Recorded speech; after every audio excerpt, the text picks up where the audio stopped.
just to look at a stove and a pan and say that couldn't happen. Mm-hmm. Well, good show, Rick, and I'll let you go and get someone else on. Thank you, Todd. All right, bye. Okay. All right, Lisa. That's exactly what I was talking about, Rick, is these people that are, that are around any of these, construction or steel or anything like this, they know this stuff. Oh, absolutely. Absolutely. It's, even in my industry, fastener strength is 90,000 tensile strength just with a grade 2. Mm-hmm. You start getting into a grade 5 standard, and it's 120,000 tensile strength, and you start getting into a grade 8, and it's 150,000 tensile strength.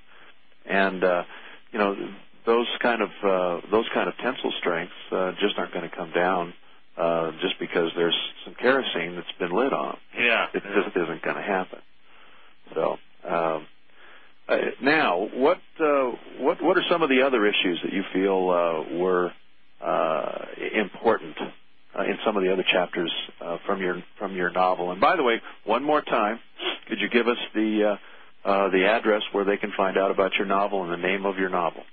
It's wingtv.net, and they can just click on there, and we have a 9/11 on trial link right there on the homepage. Yeah. And they can find out everything they need to know there. Yeah. Well, and I keep calling it a novel, and it's not a novel. No, it's really it's basically an expose is what it is. Yeah, an expose or even like a dramatization of what a court case would be, because that's the way it's written. But you know what it is? It's the people's prosecution of this government. Wonderful. For lying. Yeah.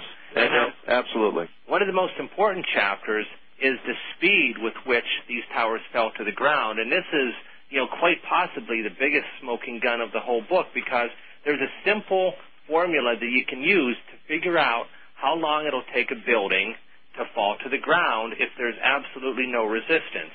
And that formula is all right, we have another caller. I'll hold on to that. You go ahead and finish that up, and then we'll take the caller. Go ahead, Victor.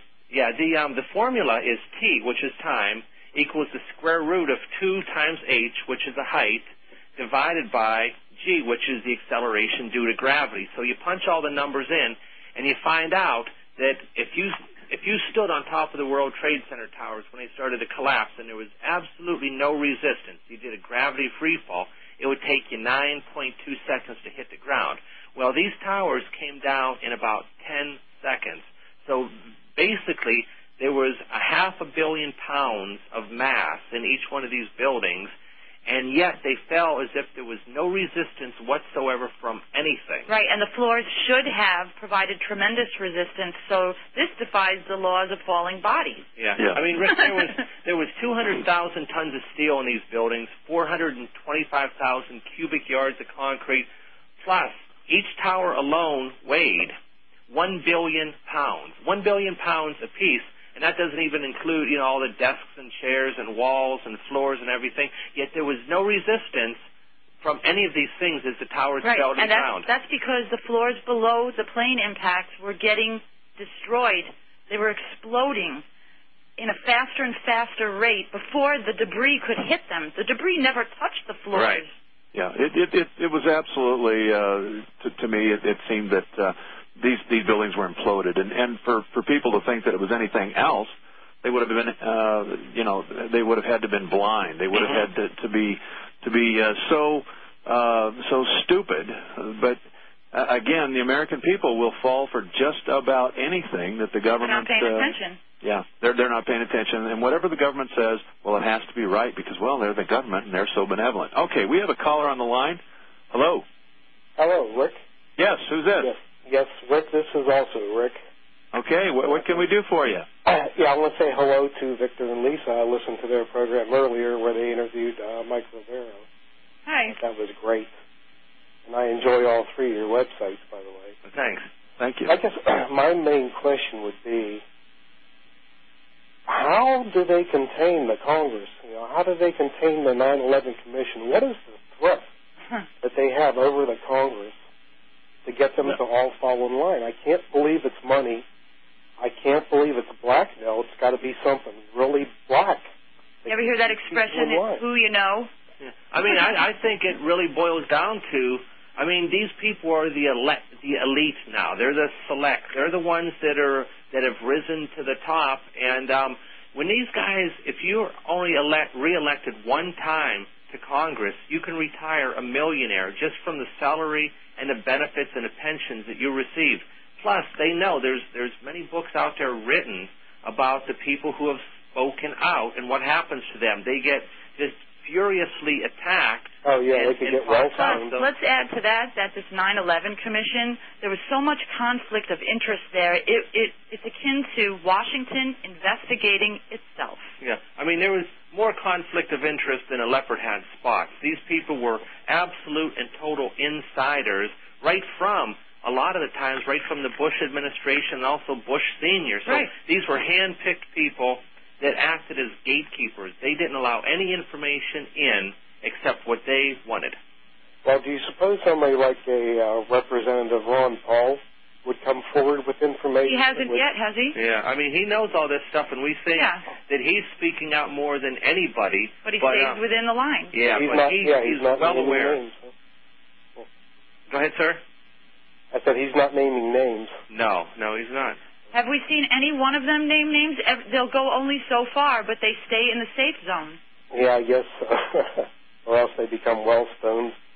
Well, yeah, that's a perfect example, because he was the one that did speak out the most and threatened to speak out the most. And we've had a couple different guests on our shows talking about Paul Wellstone and how his plane went down. And I'll tell you, it doesn't add up but you even know what? remotely. We can't let things like what happened to Paul Wellstone stop us. Right. Because, see, that's what they count on. They count on using people like Wellstone as an example to the rest of us. So it paralyzes us. And we have less resources than Paul Wellstone did or Ron Paul does. Yeah. And we're speaking out. Don't be afraid. Lisa, have you guys ever been approached, you or Victor? No. Never once. And we have about, other than Rick and a few others, we have about the biggest mouth out there. I know. I think we'd have to set ourselves on fire to get noticed. Maybe. I mean, we come right out and say we're not afraid of them. They're not going to change what we're doing. And, I mean, there's all these horror stories out there that people want. And I think what it is that these are plants that the government's putting out there to fill everyone with fear, but we just go out there, like we said earlier in the show. We're doing the show the way we want to, and we were actually approached a couple of days ago by somebody that says, we want you to do this show, but you have to do it this way. You can't talk, and we say, oh, no. We do the show exactly and precisely the way we're going to do it, and nobody tells us different. Because we're not going to let people tell us what we can and can't say. And that's what we can do. Well, that's great. Well, you guys are right near Penn State up there, too. Yeah, we live, like 2 miles down the road from Penn State. Have you ever done any shows for them? Oh, we go down there and protest. We hold big signs and banners up. And actually, when we start doing the televised broadcast of 9/11 on trial, we're using a lot of the actors from Penn State. Right. In fact, I think 17 of the 18 actors that we've enlisted to help with this project come from Penn State. Yeah. That's great. Well, thank you for the call. Oh, thanks for calling in. Taking my call. Yeah. Thank you, sir. Good luck. You guys, Rick, Victor, Lisa, and... Thanks a lot. Thank you. Yeah. All right. Let's move on with what you were talking about then, Victor. Yeah. So anyway, just to bring this gravity free fall to a close is, this is a simple formula, and I've talked to many physicists. And, being that I'm here at Penn State, I talk to a lot of different people every day. And they're like, yeah, we know this formula. And I say, well, punch the numbers in. The World Trade Center towers are 1,365 feet high. Punch the numbers in, and you'll see you come up with the exact same figures I do. And the look on their face becomes very strange because they know that the laws of physics aren't changeable. This isn't like, one day 2 + 2 = 4, and the next day 2 + 2 = 6.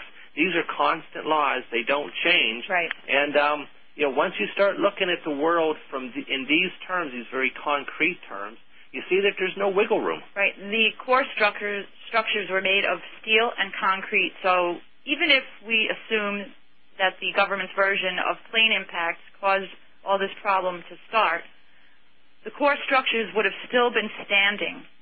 Something had to breach them at the bedrock level. And, explosives don't do that. Yeah, all of these issues have been sent to the major media outlets. Oh, yeah. They refuse to put any of this out to anyone. No.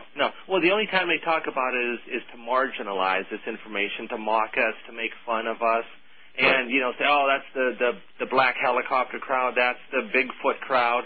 So, but they're not addressing the main, the pertinent information, and none of the main allegations regarding 9/11. There's no solid evidence regarding any of them. Well, what I've noticed, whether it's Abu Ghraib or whatever, every issue that comes up, at first the media will cover it up. They won't put it out. When it becomes so overwhelming, then they've already got a game plan set up how they're going to deal with the issue, and then they deal with the issue, and then they move it forward in a way that will be less damaging to the government. Right. A caller on the line. As near as I can tell, that seems to be the way that the media deals with it. And as time goes on, somebody's going to, force them to push the issue and to put this out into the public's eye. But then they're going to steer it so that it's a safer, better path for the government to deal with. Well, and unless we steer it. Yeah, and they're already trying to do that. They have their limited hangouts and so forth, or they push their negligence angle where it's like, oh, well, we just dropped the ball. Oops. Right, and, I understand. They're already playing that game. Yeah, it's funny. I just watch it over and over and over again, and they're very good at it. I understand we have a caller on the line. Is our caller there? Are you talking to me?